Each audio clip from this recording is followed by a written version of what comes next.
زندگی اور کائنات کے جو حقائق ہیں ان کو جاننے کے لیے کوشش کرتے ہیں کہ میں کیا چیز ہوں، میری زندگی کا مقصد کیا ہے، میرے جسم کے اوپر جو گوشت ہے یہ اس میں کوئی ایسی بھی چیز ہے جو اس کے اس گوشت کی طرح فانی نہیں ہے۔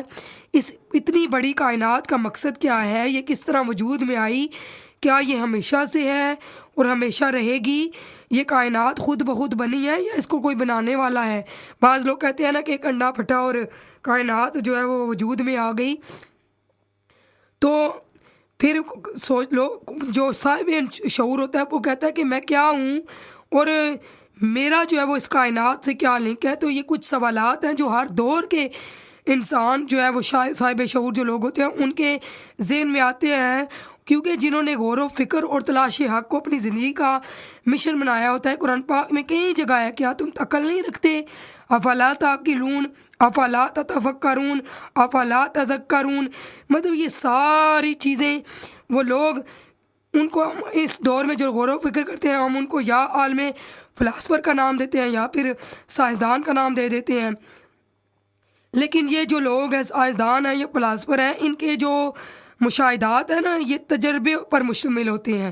وہ حق تک رسائی حاصل کرنے کے لیے شعور اور ادراک سے کام لیتے ہیں اور اپنے لیے اور دوسروں کے لیے تسلی کا یعنی ذریعہ بنتے ہیں۔ جیسے وہ نیوٹن تھا تو اس نے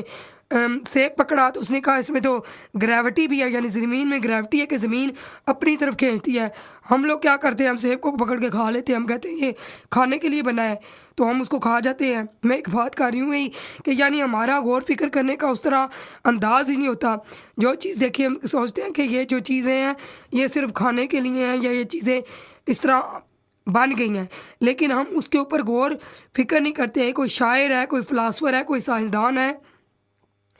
تو وہ مطلب اس کے اوپر غور فکر کرتا ہے، لیکن میں آپ کو بتاؤں اس بات کی تسلی ہمیں کوئی نہیں دیکھ سکتا اور نہ ہی تصدیق حقیقت بتا سکتا ہے کہ تمہاری زندگی کا مقصد کیا ہے۔ اس کا یہ جو جتنے بھی بڑے بڑے آئے ہیں سائنسدان، مطلب وہ چیزوں کے بارے میں بتا گئے۔ جیسے میں آپ کو بتاؤں قرآن مجید میں ایک آیت ہے کہ ان اللہ عندہ علم الساعۃ وینزل الغیث ویعلم ما فی الارحام، کہ اللہ پاک کے پاس ان چیزوں کا 5 چیزیں ہیں کہ ان کا علم اور کسی کے پاس ہے ہی نہیں ہے۔ تو لوگ سوال کرتے ہیں کہ جیسے بارش کا علم ہے، یہ بھی آج کل کے جو بڑے بڑے وہ ہوتے ہیں موسم کا حال بتانے والے وہ بتا دیتے ہیں، اور اس کے علاوہ جیسے یعنی بارش ہوگی 1 بجے ہو جائے گی، 2 بجے ہو جائے گی، سم ٹائم اس ٹائم نہیں ہوتی، لیکن وہ ہمیں اپنے تجربات سے بتا رہے ہوتے ہیں۔ اور کچھ لوگ کہتے ہیں کہ جس طرح یہ قرآن پاک میں آیا کہ ماں کے پیٹ میں کیا ہے، یعنی رحم میں کیا ہے، بیٹا ہے یا بیٹی ہے، تو اس کا مطلب آیا کہ اللہ ہی جانتا ہے کہ ماں کے اندر پیٹ میں کیا چیز ہے۔ تو اس آیت کی جو تفسیر ہے وہ یہ نہیں ہے، اس آیت کا مطلب یہ ہے کہ انسان یہ تو بتا سکتا ہے کہ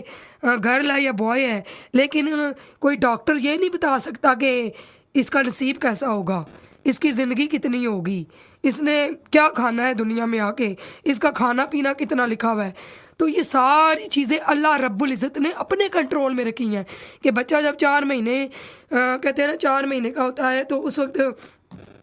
ماں کے پیٹ میں جو ہے نا وہ روح پھونکی جاتی ہے، ٹھیک ہے۔ تو روح کیا ہے، روح وَنَفَخْتُ فِيهِ مِن رُوحِي، تو اللہ پاک نے فرمایا ہم نے اس کے اندر اپنی روح پھونک دی۔ اب کوئی بھی بڑے سے بڑا ڈاکٹر اور کوئی بھی بڑے سے بڑا سائنسدان یہ نہیں بتا سکتا کہ یہ روح کیا چیز ہے۔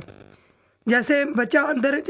ماں کے پیٹ میں ہوتا ہے تو وہ کہتے ہیں کہ حرکت کرنا شروع کر دیتا ہے، یعنی جو پیٹ ہے نا اس کے لیے کھلا میدان بنا دیا جاتا ہے، وہ کھاتا پیتا بھی ہے، دوڑتا بھی ہے، یعنی اپنے طریقے سے دوڑتا ہے نا، کھیلتا ہے، جس طرح کبھی ٹانگیں لاتا ہے کبھی بازو لاتا ہے تو ماں کو اس کی حرکت فیل ہوتی ہے۔ لیکن آج تک بڑے سے بڑے ڈاکٹر اور بڑے سے بڑے جو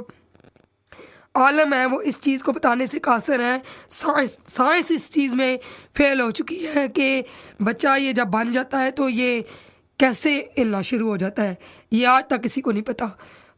200 سے اوپر دلائل دیے موت کے، ان میں سے ایک بھی ٹھیک نہیں ہے کہ یہ ہوا ہارٹ اٹیک ہوا تو فوت ہو گیا۔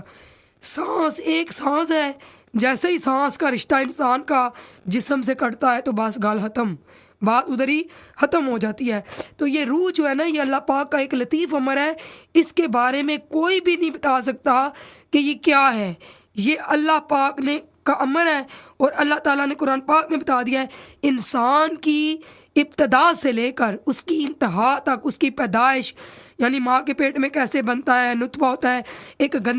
گندے پانی کا مطلب قطرہ ہوتا ہے، تو گندے خون سے، جو عورت کا گندا خون ہوتا ہے اس سے انسان پیدا کیا جاتا ہے، اور گندے پانی یعنی مرد کا جو گندا پانی ہوتا ہے اس سے یعنی مرد اور عورت کا میاں بیوی کا جو ملاپ ہوتا ہے اس سے یہ بچہ تخلیق میں آتا ہے اللہ پاک کے حکم سے۔ قرآن پاک میں سورہ بسمہ من ای شیء خلق، کہ جب شیشے کے سامنے بندہ کھڑا ہوتا ہے نا، سام ٹائم 2 گھنٹے کھڑا ہوتا ہے اور کہتا ہے میں پتہ نہیں کیا چیز ہوں، من ای شیء خلق، میں پتہ نہیں کیا چیز ہوں، تو اپنے آپ کو جو ہے نا وہ بہت بڑا سمجھنا شروع ہو جاتا ہے۔ تو اللہ پاک نے فرمایا خلقہ فقدرہ، کبھی یہ سوچا ہے اپنے آپ کو تو بڑا سمجھ رہے ہو، لیکن اس بنانے والے کی طرف کبھی اشارہ گیا ہے کہ جس نے مجھے بنایا ہے وہ کیا ہے؟